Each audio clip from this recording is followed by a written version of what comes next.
Welcome to Pictorial Planet. My name's John Finch. Today we're going to be printing some of those photographs we took last week of the Scots Pine. The idea of that photo session was to demonstrate how we might control the sky in a complex landscape photograph. With some landscapes, the sky is obvious, it's easy to burn in, and I think I showed that in a previous photographic project that we did for the bunker. We could just burn the sky in, it was very straightforward, the horizon was easy to work with. But with the tree that we photographed last week, the sky was difficult to work with because the tree was going right up into the sky, and to burn that sky in, to reveal the clouds, to give it some detail, would burn the tree in as well, and it would look odd. So we tried a couple of techniques last week. We used an orange and yellow filter to compare the two and see if that could control the sky a little better for us. And we also chose our developer carefully. We chose D23 Replenished, which is a low activity developer and doesn't allow the skies to get burned out too easily. Don't get me wrong, D23 is a good contrast developer. People often don't develop their films long enough to get normal contrast, and so it's been given this bad reputation perhaps of being a low contrast developer, which it is not. It's a normal contrast developer. The advantage of replenishment is the added byproducts that have dissolved into the developer from all the films we've been developing help to control those highlights a little more. They also sharpen the developer up a bit, I believe. And so it's a nice developer to use for landscapes. I chose PanF as my film because I wanted contrast, I wanted a bit of punch, and PanF's good at giving you that extra little bit of punch to your landscape photography. So a lot of interesting ideas there in that one shot. Let's go over and have a look at the negatives and just see what they're like. How did they come out? Here are the negatives printed on a contact strip, and I print my negatives dark. Remember, if you look a couple of weeks ago, you'll see why I print them dark. But I wanted you to see the highlights, the sky here particularly. Now, these ones here, they're shot, these three are shot without a filter. And then this one and these two are a yellow filter. You can see the sky's darker in these, more pronounced. And then these three down here, if I can keep this pencil in focus, these three down here are the orange filter, and it's very pronounced darkening of the blue sky. Now, red filters darken the sky even more than this, but it's usually too much for my kind of pictorial landscape work, but very useful for dramatic skies if you want to really show a very dramatic stormy sky, for instance, or beautiful billowing white clouds on a sky. The red filter would make them stand right out. But for normal use, yellow here is very popular in photography because they say it brings a contrast into a more similar contrast to the eye sees. And then this orange, which is lovely for skies there. So now you've seen what the negatives look like. It's hard to tell anything more than the sky because we can't really see in such a small negative sharpness and other nuances. But now I will print one of these. I'm going to print one of these here without a filter, and let's have a look at how that came out. So here is the first print that I've made, and now this print was made without a filter, so it's just a regular photograph. Nice even contrast. It is quite sharp. I'll show you a close-up. You can see the sharpness there in the tree, even though I had a very slow shutter speed. Of course, there was very little wind to speak of, so there was no danger of movement of the branches, but it's a nicely sharp captured photograph. I'm not sure if it's doing it justice, showing you it on this video, but I'm very pleased with it. And PanF Plus is a sharp film. It's a nice film, is PanF Plus. I use it a lot in winter because I like to boost the contrast a bit in winter.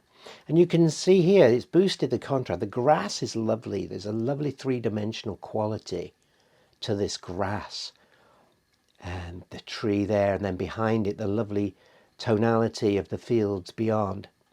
But the sky, which we were concentrating on, is washed out, isn't it? There's very little sign of clouds. I can just see them here.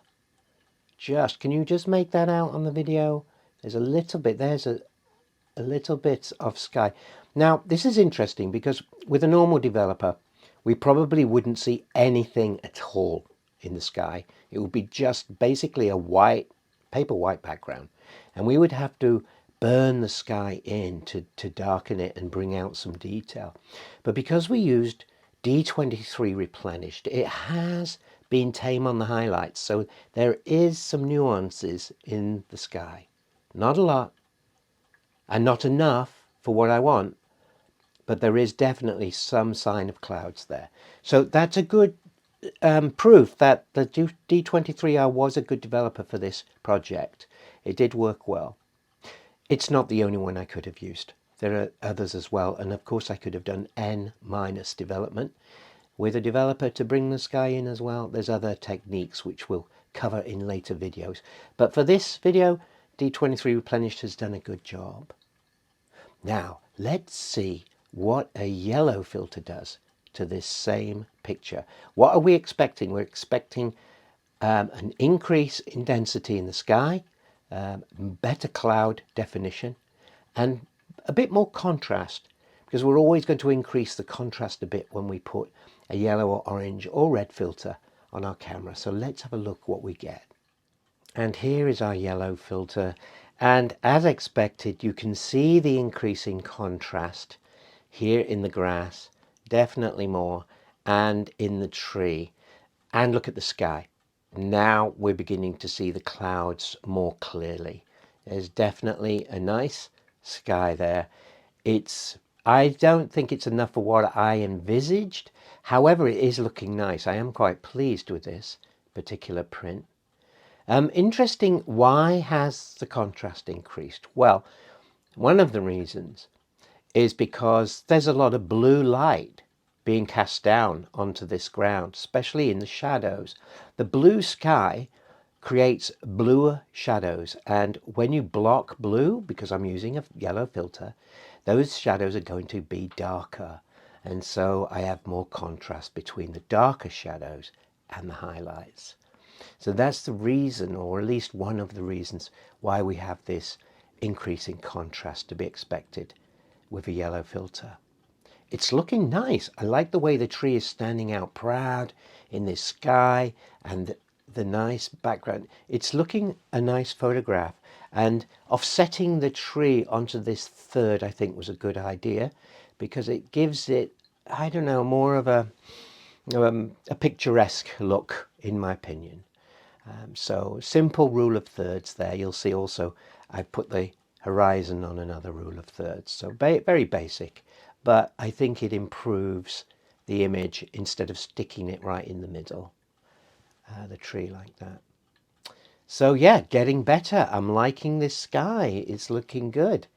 Now, can I improve upon that? Will the orange filter improve upon that? Well, looking back at our contact strip, it looked like it did. So let's see what it's like after printing one of those.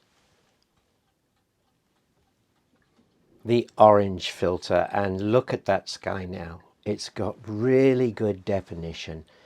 Those clouds are almost three-dimensional, the way they ripple in that sky. It's quite beautiful. This is what I was looking at. This is how I was seeing this scene in front of me, and how I envisaged it would print, or how I wanted it to print. So by trying to visualize what you want to capture, you can then use tools to bring that into fruition. Again, there's more contrast in the ground. It's nice. Same reason, the blue shadows have darkened. The side of the tree there, those shadows have darkened on the side of the tree. Although the tree is nice and sharp, the Pan F Plus is a lovely film. It's very fine grain, so there's no grain to speak of as I look at this from from a normal viewing distance. I can barely, in fact I can't see any grain. What I'm seeing perhaps is nuances in the clouds, but it's a lovely film and it's giving it a nice punch, a nice sharpness as well. D23R, although it's a D23 solvent developer, does have a nice sharpness to it, and that's part of the reason I like to use it replenished. If you're using D23 neat, that's great, but without replenishment, try it 1+1 and you'll probably improve the sharpness like this and get this same kind of look. Yes, I like that sky. It's really nice.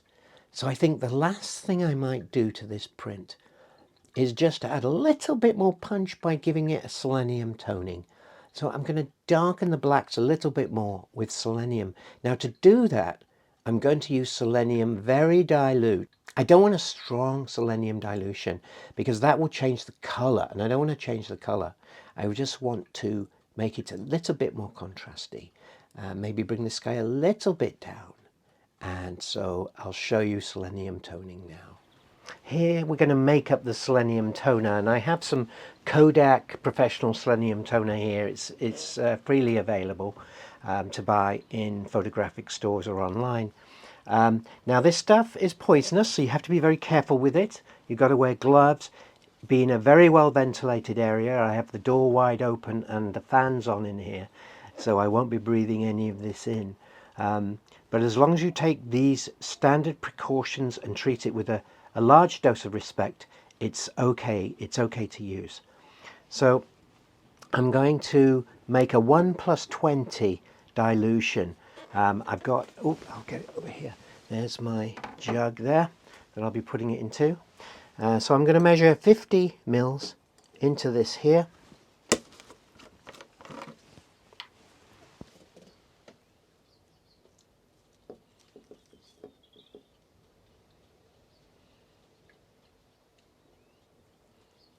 Here we are, 50 mils, being very careful.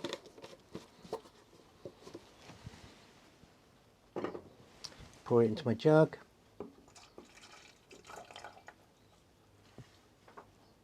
And there we are, and I'll put that somewhere safe, back there. And I'm going to make that up to 1 litre.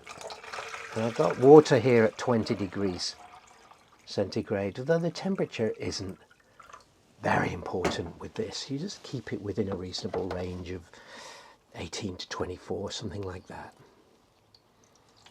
Okay, we'll put it in this here.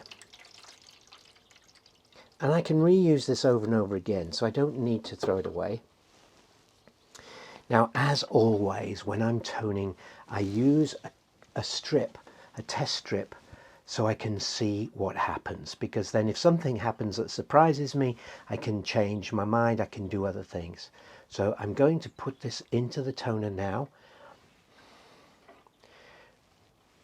Now what I don't want is too much of a color change. And selenium can add a warmth or a purple to your prints if it's strong, if it's too strong. But hopefully 1+20, which is my usual dilution, should be fine. I'm using RC paper this week,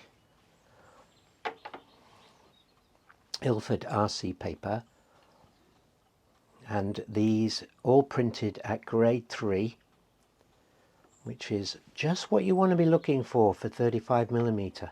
You want to be printing at around about grade 3. If you find you're always printing at grade 2 to get the contrast you want, then your negatives are a little bit too contrasty and you could reduce development a bit. Now I'll leave this in this selenium bath here for around about 10 minutes. And what that's doing is it's converting the silver in the print to silver selenide. And silver selenide is permanent and is unaffected by pollution in the atmosphere that could degrade a print. So basically, I'm not only increasing the contrast a little bit, but I'm also making this print permanent. It will outlive me. No doubt about that. So look at this. This is looking nice. You can probably see there's not been any color change. So that's a good thing. The contrast has increased slightly, but only slightly, not a lot, but enough. Just a little boost there, which I'm liking a lot. Okay, so I'll just finish this off with these last few minutes, and then I'll put the main print in and we'll have a look at that. Here I have the print that I like with the orange filter, and I'm going to pop that into our Selenium toner, 1+20 dilution. There we are. And just gently, just very gently agitate it for about 10 minutes. And the sky has darkened a little bit more and has, oh, that's lovely, and it's created an even more three-dimensional look to this.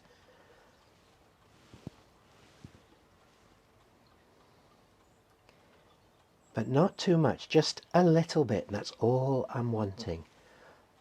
And the print is becoming permanent.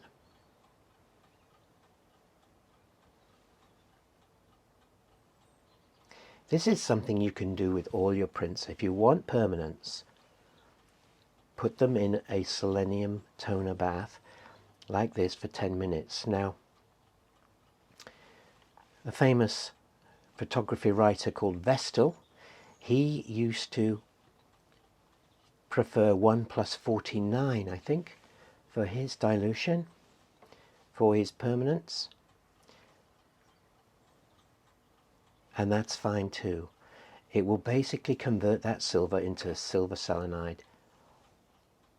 1+20 that I use has more of a boost in contrast without changing the color, as well as the permanence advantage as well.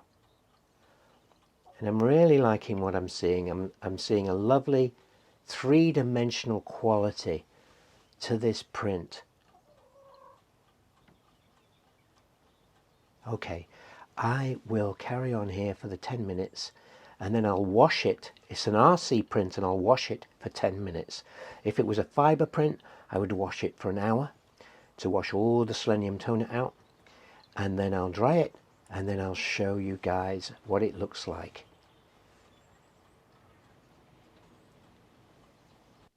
Well, I'm quite pleased with the photograph. I don't think it's going to win any prizes at the local camera club, but I like the way it's brought the sky into a principal area. The orange filter has especially done a great job with the sky, and I like it a lot. But the yellow filter too made the photograph more realistic, and maybe that's a filter that you'd like to play with a little bit with your photography and try it out with your kind of work to see what it brings to the table. Next week, we're going to start looking at landscape photography using some of Crawley's developers. Now, Crawley had a whole new way of looking at how a developer should work with a film. He took it to a new level compared to what Kodak had done up to that point. And we're going to talk about some of the work he did in those areas. And over the next few weeks, we'll be looking at photographing using some of his developers, seeing which ones we like the most. So I hope you'll enjoy that. Please subscribe to the channel. Give me a thumbs up. That helps with the algorithm on YouTube. And I'll see you next week. But before I go, thank you, patrons, for everything you do for this channel and all the people who watch it. Bye for now.